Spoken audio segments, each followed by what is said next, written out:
কি কড়াইতে এরকম তেলে যখন বড়া ভাজা হয় তখন খিদেটা আরো বেড়ে যায়, তাই তো? এর আগেই আমরা এক দুদিন আগে আমি পোস্ট অলরেডি ছেড়েছিলাম যে এটা কিসের বড়া বলার জন্য। তো অনেকেই একদম ঠিক গেস করেছেন এটা হচ্ছে কাঁঠালের বড়া।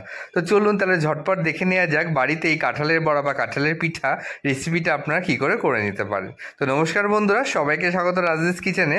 আজকে চলে এসেছি একদম অন্যরকম এবং ঘরোয়া একটা রেসিপি নিয়ে। এই রেসিপিটা এখন বলতে গেলে হারিয়েই গেছে। তো চলুন সবার সামনে রেসিপিটা আমরা একবার শেয়ার করে দিই। তো প্রথমে আপনাকে একটুখানি অল্প নরম এবং হালকা খাজা কিছু কাঁঠাল নিয়ে নিতে হবে এবং কাঁঠালের বীজগুলোকে এইভাবে একে একে বের করে নিতে হবে।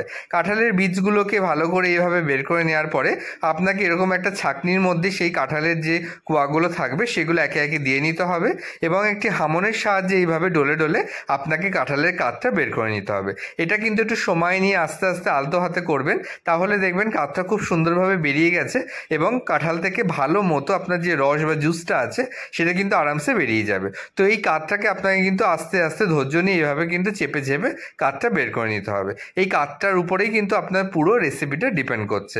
তো আমরা কিন্তু অনেকেই কম বেশি তালের বড়া খেয়ে থাকি, তো তালেরও কিন্তু এরকম কাঠ বের করে নিতে হয় এবং তার থেকে আমরা বিভিন্ন উপকরণ দিয়ে তালের বড়াগুলো ভাজি। ঠিক ওইভাবেই আমরা এইভাবে কাঁঠালেরও আপনাদের কাঠগুলোকে বের করে নিতে হবে এবং কাঁঠালের কাঠের উপর ডিপেন্ড করে আপনার পুরো রেসিপিটা কিন্তু নির্ভর করবে। তো দেখুন অলরেডি আমাদের কাঠটা কত সুন্দরভাবে বেরোনো স্টার্ট হয়ে গেছে। এইভাবে যদি আপনারা আস্তে আস্তে আলতো হাতে হামনের সাহায্যে আপনাকে ঘষে ঘষে আপনি যদি কাঁঠালের যে কোয়াগুলো থাকবে সেগুলো থেকে কাঠ বের করে নেন তাহলে খুব সুন্দরভাবে কিন্তু কাঠটা বেরিয়ে যায়। তো এইভাবে কাঠটা বের করে নেওয়ার পরে আপনাকে কি করতে হবে, অন্যদিকে একটা কড়াইতে বেশ কিছু পরিমাণে সাদা তেল গরমের জন্য বসিয়ে দিতে হবে, যাতে আপনাদের পুরো ব্যাটারটা রেডি হয়ে গেলে আপনারা চট জলদি কাঁঠালের বড়াটা ভাজা স্টার্ট করে দিতে পারেন। তো এরপর আপনাকে একটা পাত্রে বেশ কিছু পরিমাণে সিঙ্গাপুরি কলা নিতে হবে। এখানে চেষ্টা করবেন সিঙ্গাপুরি কলা নেওয়ার, বিকজ যে কোনো পিঠা বা যে কোনো ভাজা জাতীয় জিনিসে সিঙ্গাপুরি কলাটাই কিন্তু সবথেকে বেশি বেস্ট কলা হিসাবে উপকরণ হিসাবে ব্যবহার করা হয়। এরপরে আপনারা যেমন চিনি খেতে বা মিষ্টি খেতে ভালোবাসবেন সেই হিসাবে আপনাকে কিন্তু চিনিটা ভালো করে কলার সাথে এইভাবে মেখে নিতে হবে। এইখানে ভালো করে মিহি করে একটা বেস্ট আপনাকে ব্যাটার করে নিতে হবে। যেই কলার সাথে চিনিটা বেশ ভালোভাবে মিশে যাবে এবং চিনিটা গলে যাবে, এর মধ্যে আপনাকে বেশ কিছু পরিমাণে ময়দা অ্যাড করে নিতে হবে। এখানে আপনারা চেষ্টা করবেন, মোটামুটি আমরা এখানে 550 মতো ময়দা নিয়েছিলাম। তো আপনারাও চেষ্টা করবেন যতটা বড়া বা যতটা আপনাদের ব্যাটার রয়েছে তার উপর ডিপেন্ড করে আপনাকে এখানে পুরো ময়দা বা যে ডিটেলসগুলো সেগুলো ইউজ করা। দেখুন আমরা গণেশের ময়দা নিয়েছিলাম, তো গণেশের ময়দাটা আমরা প্রায় 500 থেকে 550 মতো ময়দা ছিল আমাদের এই প্যাকেটে। তো আমরা সেই প্যাকেটটা পুরো ময়দাটাই দিয়ে দিয়েছিলাম। এরপরে আমরা যে কাঁঠালের কাঠটা বেরিয়েছিল সেই কাঠটা আমরা একে একে দিয়ে দিয়েছি এবং কাঠটা দেওয়ার পরে আপনাকে ভালো করে মিশিয়ে একটা ব্যাটার করে নিতে হবে, যাতে প্রত্যেকটা মানে কলার সাথে চিনি এবং এই এরকম ময়দা এবং তার সাথে কিন্তু এই যে কাঁঠালের কাঠটা ভালো করে মিশে যায়। আপনারা যদি মনে করেন আপনারা এই যে কাঁঠালের বড়াগুলো খাবেন সেগুলো একটু শক্ত বা একটু হার্ড খেতে চাইছেন, তাহলে এর মধ্যে কিন্তু আপনারা চালের গুঁড়ো ইউজ করতে পারেন। আমাদের কিন্তু এখানে চালের গুঁড়ো ইউজ করিনি।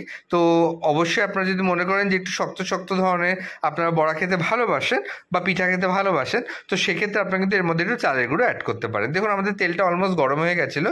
এরপরে আমরা একে একে প্রত্যেকটা বড়া কিন্তু এর মধ্যে আমরা ব্যাটার থেকে আপনার এর মধ্যে একে একে দিয়ে দেবো এবং আপনাকে কিছুক্ষণের জন্য এই ব্যাটারটাকে আপনার তেলের মধ্যে দেওয়ার পরে এইভাবে শেপে আপনাকে কিন্তু ওয়েট করতে, আপনারা কিন্তু সঙ্গে সঙ্গে নাড়লে কিন্তু এভাবে হবে না, কারণ এটা লেগে যেতে পারে। আপনার আস্তে আস্তে যেই আপনি এটাকে তেলে ছেড়ে দেবেন এবং কিছুক্ষণ ওয়েট করবেন, দেখবেন আস্তে আস্তে এটা অটোমেটিকই ছেড়ে দিয়েছে এবং হালকা করে এটা উপর দিকে উঠে আসছে এবং আপনার ভাজাটাও তখন বুঝতে পারবেন যে আপনার নাড়ার অলরেডি নেড়ে ছেড়ে ভাজার সময় হয়ে গেছে। তো আপনাকে এটাকে আস্তে আস্তে তেলের মধ্যে দেওয়ার পরে বেশ কিছুক্ষণ ওয়েট করতে হবে, তারপরেই কিন্তু এটাকে আপনাকে আস্তে আস্তে নাড়াচাড়া করতে হবে। দেখুন কত সুন্দর অলরেডি লাগছে। তো আপনাকে এটাকে গোল্ডেন ব্রাউন থেকে ডার্ক ব্রাউন পর্যন্ত আপনাকে এটা ভেজে নিতে হবে, যে যেমন পছন্দ করে। আমরা একটু ডার্ক খেতেই বা একটু বেশি ভাজা খেতেই ভালোবাসি। তো মনে করবেন ভাজতে ভাজতে যেন এটা একদম কালচে না হয়ে যায়, তাহলে কিন্তু এটা ভেতরটা পুড়ে যাবে। আর একটা জিনিস, যখন আপনি এটা ভাজবেন অবশ্যই এটা লো টু মিডিয়াম ফ্লেমে ভাজবেন। যদি আপনারা অত্যাধিক হাই ফ্লেমে ভাজেন তাহলে এটা তাড়াতাড়ি উপরটা মানে পুড়ে যাবে বা ভাজা হয়ে যাবে, ভেতরটা কিন্তু সেরকম আপনার কাঁচাই থেকে যাবে। তো এটাকে কিন্তু একটু সময় নিয়ে ধৈর্য নিয়ে আপনাকে ভাজতে হবে। ব্যাস এটা ভাজা হয়ে গেলে আপনার অলমোস্ট রেডি।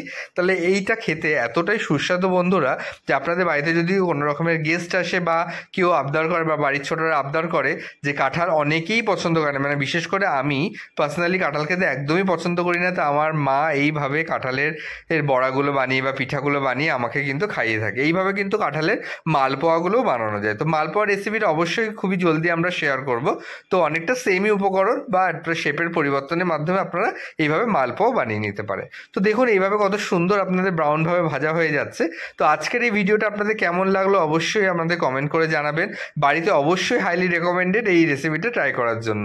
তো আজকে যদি আমাদের ভিডিওটা ভালো লেগে থাকে তো আমাদের ফেসবুক পেজটাকে ফলো করে দেবেন এবং আমাদের ইউটিউবটাকে যারা এখনও সাবস্ক্রাইব করেননি ইউটিউবটাকে সাবস্ক্রাইব করে দেবেন। তো এইভাবে আমাদের পাশে থাকবেন। অনেক অনেক ভালোবাসা, অনেক অনেক সাপোর্ট আপনাদের কাছে আমরা পাচ্ছি। তো আমরা এর জন্য অনেক অনেক কৃতজ্ঞ বন্ধুরা, আমরা অনেক খুশি। এই আপনাদের ভালোবাসার জন্য আমরা আরও অনেক নতুন নতুন ভিডিও বানানোর জন্য উৎসাহ পাচ্ছি এবং আগামী দিনে আপনাদের পছন্দ মতো আরও কিছু ভিডিও আমরা দেখানোর চেষ্টা করব। আমরা চেষ্টা করি সাধারণত এমন কিছু আনকমন ভিডিও দেখানোর যেগুলো কিন্তু এখনকার দিনে দেখাই যায় না। তো আমাদের এখানে আমার দিদা বা আমার ঠাকুমা আমার মাকে শিখিয়েছিল এবং মা সেই রেসিপিগুলো আমাদেরকে শিখিয়ে যাচ্ছে। তো এইভাবেই কিন্তু জেনারেশন টু জেনারেশন কিন্তু এই রেসিপিগুলো বেঁচে থাকবে। তো এই জন্য আপনাদের অবশ্যই রিকোয়েস্ট করবো যে বাড়িতে যারা কাঁঠাল খেতে ভালোবাসেন না এরকমভাবে একবারে আপনাদের কাঁঠালের বড়াগুলো বানান বা কাঁঠালের পিঠাগুলো বানান এবং কেমন লাগলো অবশ্যই আমাদের সাথে শেয়ার করুন। এবং কি কি নতুন ধরনের রেসিপি দেখতে চাইছেন যদি কমেন্ট করেন তাহলে পরবর্তীকালে সেই রেসিপিগুলো দেখানোর চেষ্টা করব।